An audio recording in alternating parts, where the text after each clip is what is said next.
Сәлем баршаларыңызға, қалдарыңыз қалай? Бүгін сіздермен бастау бизнес жобасы, яғни 1.380.000 қайтарымсыз грант жайлы болады. Оқуына қалай одобрение аламыз, қалай тіркелеміз, сол жайлы болады.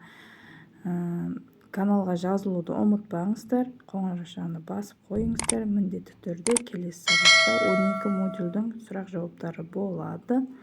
Ал ең бірінші еңбек кезет сайтына кірдік. Енді біз регистрация жасайтын боламыз. Ол үшін регистрация дегенді басамыз.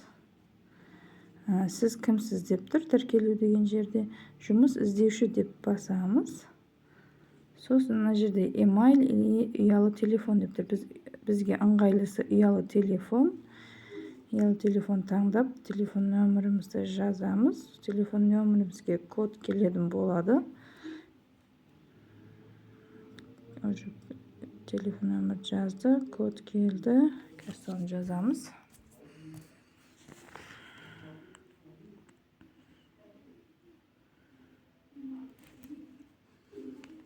Мына жерге құпия сөзді өзіміз жазатын боламыз. Міндетті түрде үлкен әріп, кіші әріп болу керек.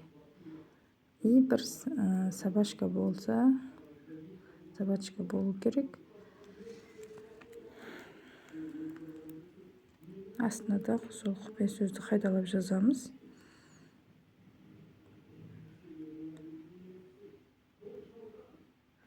Мына жерге галочка қойып, тіркелу жасау деп басамыз. Енді мына жерде тұрған 4 бұрышты көріп тұрсаңыздар, соның үстінен басамыз.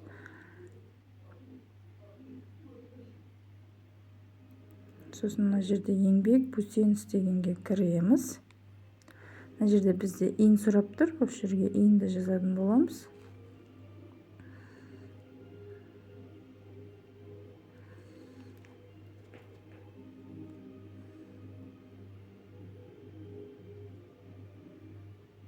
И сохранить. Мына жерде войти помощь ЕЦП деп таңдаймыз. Аусермен кіреміз. Паролымызды жазамыз осы жерге.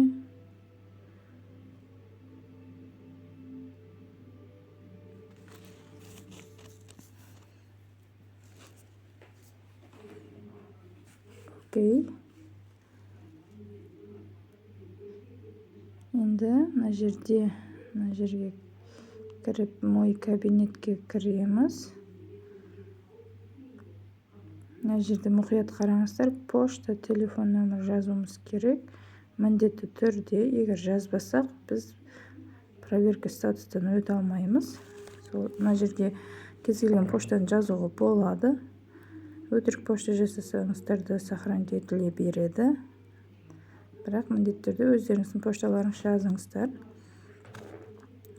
Сосын астында телефон нөмірге мұқият болыңыздар. Міндетті түрде өздеріңіздің телефон нөмірлеріңіз жазыңыздар. Өйткені ертең грантқа шақырту SMS-тері, гранттың жаңағы комиссияның шешімі осы телефон нөмірге SMS болып келетін болады. Сол себепті міндетті түрде өздеріңіздің нөмірлеріңіз жазып, сохранить етеміз.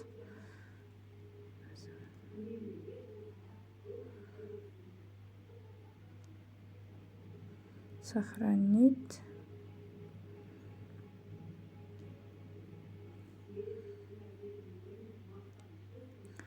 SMS код барады, телефон нөмірге, соны жазатын боламыз.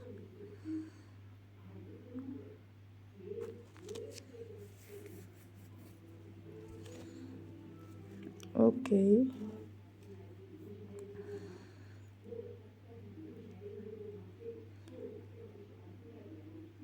Мына жерде біздің толық адрестеріміз жазылып тұр, барлығы. Енді проверка статусқа кіреміз. Енді астына түскен кезде мына жерде галочка қойып, провердить дейміз. Мына жерде бұл кісі жұмыссызға тіркелмеген, еш жерде жұмыс істемейді. Сокращающий работник деп таңдаймыз. Егер ипларыңыз болатын болса, астындағы статус таңдайсыздар. Егер төбедегі санатқа жататын болсаңыз, соларды таңдайтын боласыз. Біз сокращающий работник деп таңдадық. Проверить етіспі. Подписать етеміз эрзамен.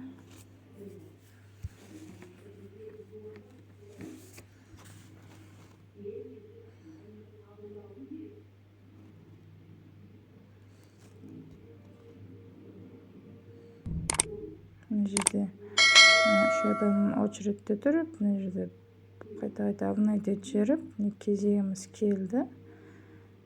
Бұл кісінің сокращающий статусы шығып тұр. Басқа санатқа жатпайды. Егер сізде ИП жұмыссызға тіркелген болсаңыздар, или көп балалы отбасы болсаңыздар, мына жерде барлығы белгіленіп, автоматты түрде көрініп тұратын болады.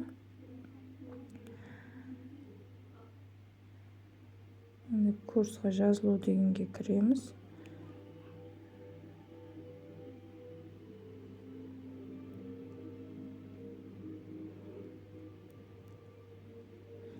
Қазақ тілін таңдаймыз, қазақша.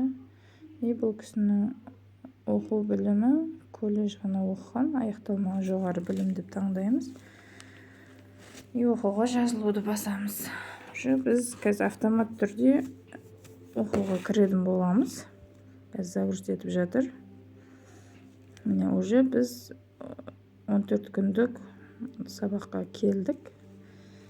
Бастау бизнес жобасы шеңбері аясындағы кәсіпкерлік негіздерді оқыту деген.